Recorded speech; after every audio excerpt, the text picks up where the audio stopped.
आर्यन दोपहर की तपती धूप में मुखिया जी के खेत में जी तोड़ मेहनत कर रहा था।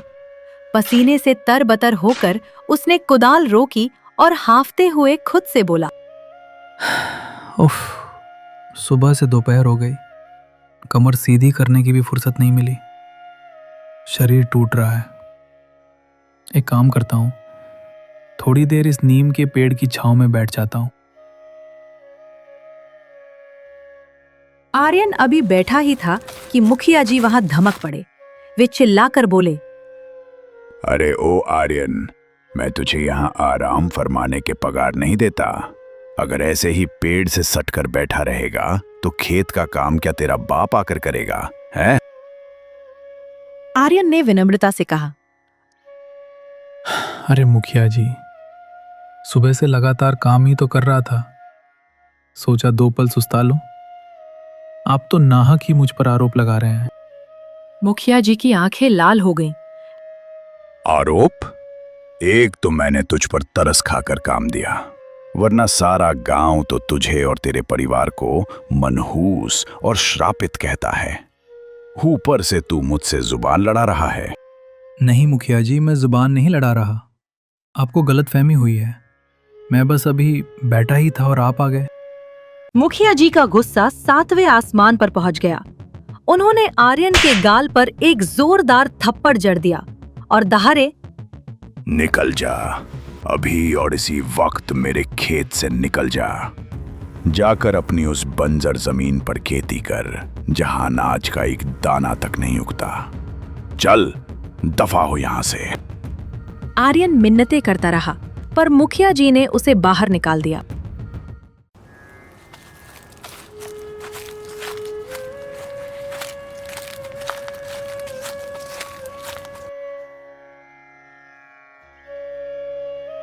आर्यन मायूस होकर घर पहुंचा। उसकी बहन ईशा उसे देखते ही समझ गई कि कुछ बुरा हुआ है। उसने पूछा, क्या हुआ भैया, आप इतने उदास क्यों हैं? आर्यन की आंखों में आंसू आ गए। उसने सारी बात बताई।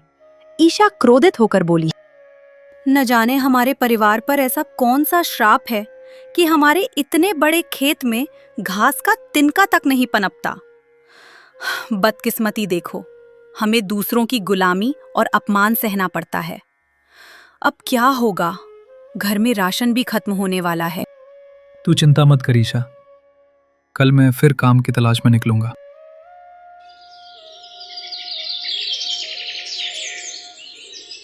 अगले दिन आर्यन पूरे गांव में घूमा, पर किसी ने उसे काम नहीं दिया।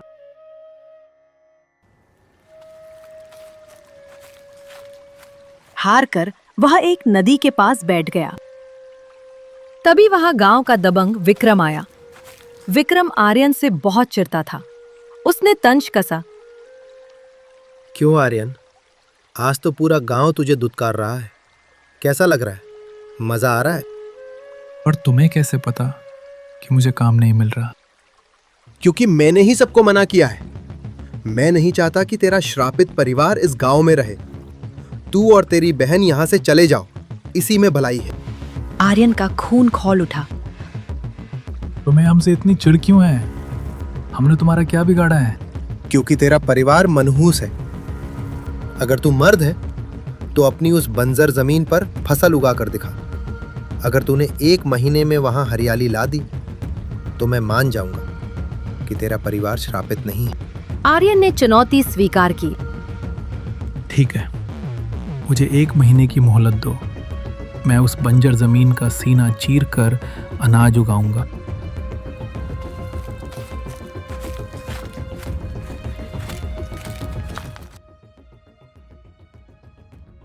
विक्रम ने गांव की चौपाल पर ऐलान कर दिया, गांव वालों, अगर आर्यन 1 महीने में फसल नहीं उगा पाया तो वो और उसकी बहन इस गांव को हमेशा के लिए छोड़कर चले जाएंगे।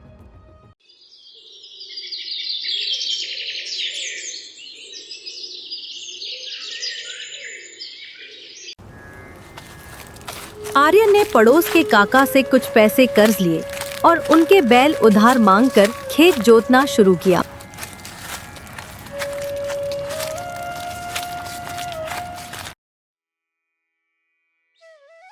लेकिन कुछ ही दिनों बाद तपती धूप और मेहनत के कारण ताका के दोनों बैल खेत में ही गिरकर मर गए।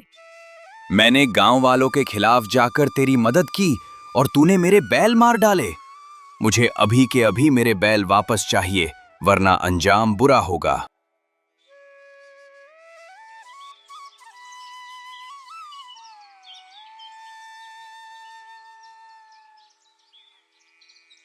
निराश आर्यन जंगल में जाकर रोने लगा। तभी एक महात्मा वहां प्रकट हुए। बेटा, एक पुरुष होकर ऐसे क्यों रो रहे हो? आर्यन ने रोते हुए अपनी आप बीती सुनाई और श्राप के बारे में पूछा। साधु ने रहस्य खोला। बेटा, ये श्राप तेरे पूर्वजों सूरज और माया की गलती का फल है। उन्होंने एक सिद्ध साधु के जादुई बीज चुराए थे और झूठ बोला था। उसी क्रोध में साधु ने उन्हें श्राप दिया कि उनकी जमीन बंजर रहेगी और वे खुद पशु पक्षी बन जाएंगे। लेकिन ये श्राप खत्म हो सकता है। साधु ने आगे बताया। पास के घने जंगल में एक मैना मिलेगी।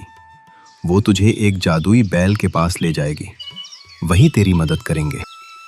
आर्यन जंगल पहुंचा। वहां उसे मैना मिली।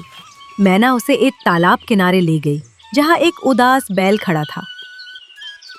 ताज्जुब की बात यह थी कि वे दोनों इंसानों की तरह बोल सकते थे। आर्यन, हम जानते हैं तू यहाँ क्यों आया है। चलो, हम तुम्हें जादुई बीजों के जंगल ले चलते हैं।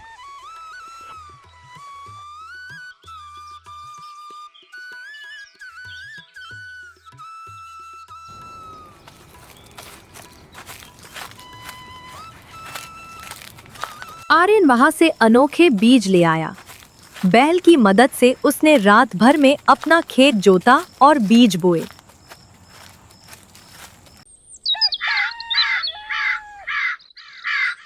अगली सुबह जब गांव वाले जागे तो दंग रह गए। आर्यन के खेत में सोने जैसी फसल लहलहा रही थी। विक्रम आर्यन की फसल देखकर बौखला गया।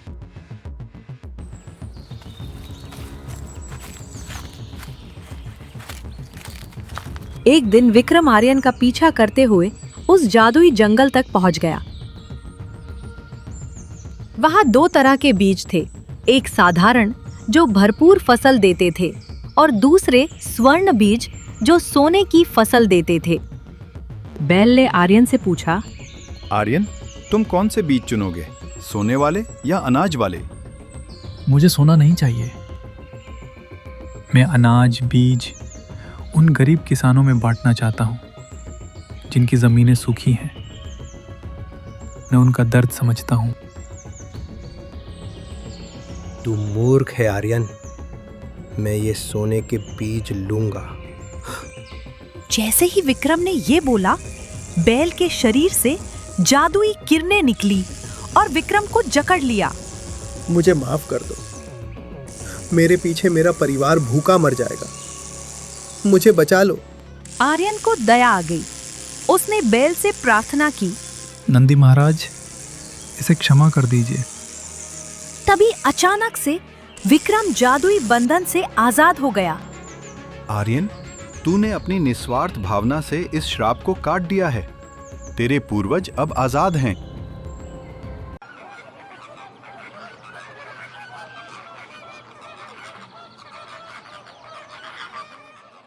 उस दिन से आर्यन और विक्रम दोनों अच्छे दोस्त बन गए।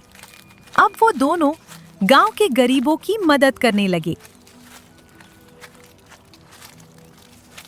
Welcome to Sabtoon, where imagination comes to life.